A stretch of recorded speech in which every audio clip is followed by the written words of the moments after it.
Massachusetts. Tennessee. Thank you for coming to New England.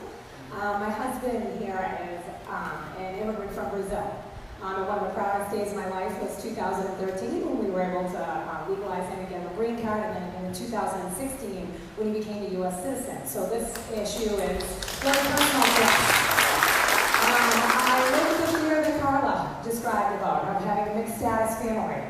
And I have a lot of hope that some of the atrocities that are happening down at the border, as well as within ICE itself, with raids and step up in enforcement here in the New England area, I'm hoping that this is going to come to an end. And I'm hoping somebody else in this church might ask you how you plan to end that, but I want to talk about accountability. President Beto, as a president, how would you hold people accountable? I know that a lot of these directives are coming right from the top, from Trump, people like Stephen Miller, who's here, but former Department of Homeland Security head Kristen Nielsen sat there and watched and said, I'm taking orders from the top as we separated children from their mothers, their fathers, their family members at the border. Current director of ICE, Ken Cuccinelli, says we're going to do raids, there's nothing I can do about it. How do you plan to hold these people accountable to send a message to let any other future president know that we're not putting up with this from them? This is never going to happen again.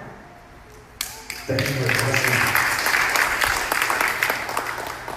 You're anticipating the I was just following orders defense, right? And I was discussing with Reverend Rockwell something that I heard when I visited the McAllen Border Patrol Station last year in the immediate wake of the zero tolerance family separation policy. And I went into one of these cells where young mothers, some 16 years old, 17 years old, were with their very young children.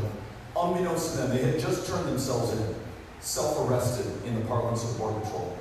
Unbeknownst to them and to their kids, they were about to be separated by force. They just survived, they just got here.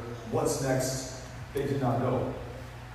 And listening to their stories, hearing how they hope to be able to connect the family deeper into the interior of the United States was incredibly heartbreaking. And as we left the cell and I was talking to the Border Patrol agent in charge, I said, ma'am, when we were talking earlier, you told me that you have young children as well. This has got to be the toughest job in the world. It's got to break your heart.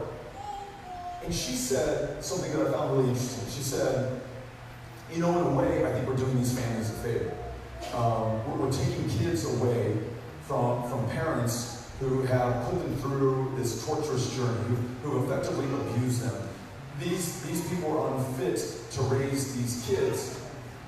And, I think we may leap to judgment, but we might also want to think about what does she have to rationalize in her head in order to do that job? How can she make it okay for herself and sleep at night when she's taking a little girl away from her mother? That's what she had to tell herself. And so you ask what we do, a president who gives permission, who describes asylum seekers as an infestation, which is what you describe a cockroach or a termite as, something subhuman.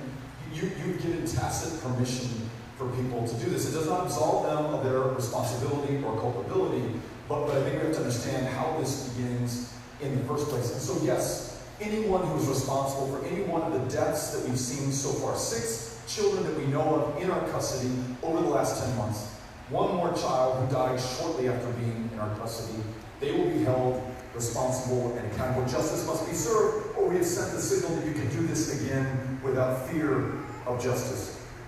Those at the top who gave the orders to contravene our own asylum laws and to treat our fellow human beings in this way, there's got to be accountability. But I do want to say this, and it's why meetings like this one are so important, and your willingness to share what you learn with your neighbors and your family and friends is critical.